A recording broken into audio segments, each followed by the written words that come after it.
as people from south of the river of Ethiopia, as those who bore the songs of Sheba and the fire of Yahweh. So let me ask you, if the people who returned to Jerusalem were dark-skinned descendants of Cush, if the Persian kings called them sacred prophetic chosen, if the Bible calls Cyrus a Messiah for what he did for them, then why does every children's Bible still draw them with pale skin and blue eyes?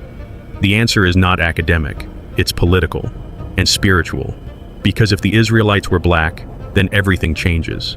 The story of redemption is no longer European in tone. The image of holiness no longer wears a powdered wig. It looks like you. It looks like your grandfather. It looks like a forgotten people remembered by Persia and erased by empire. And this is only the beginning.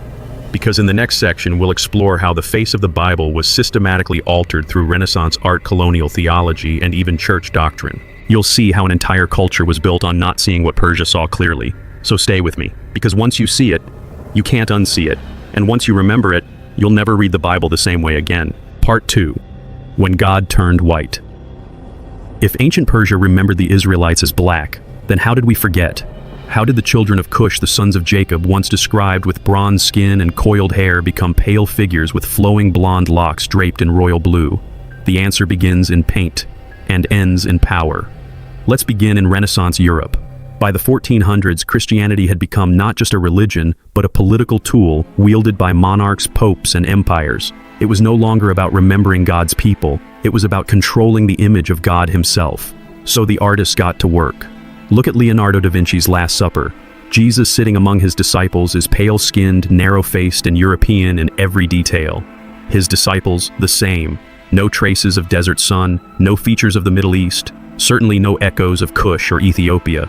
It is not a scene from ancient Judea. It is a dinner party in Florence. But go back a few centuries earlier and you'll see something different. In the oldest Christian churches of Ethiopia, Jesus is shown with deep brown skin, woolly hair, and eyes shaped like those of the people around him.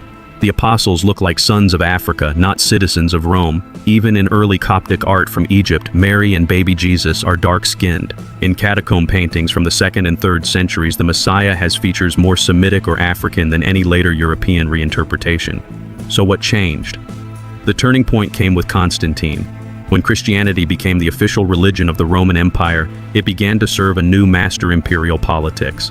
And in the centuries that followed, as the empire's center of gravity shifted north and west, so too did its image of the divine.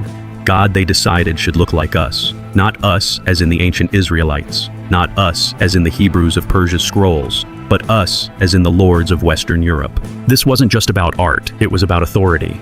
Because if the image of holiness could be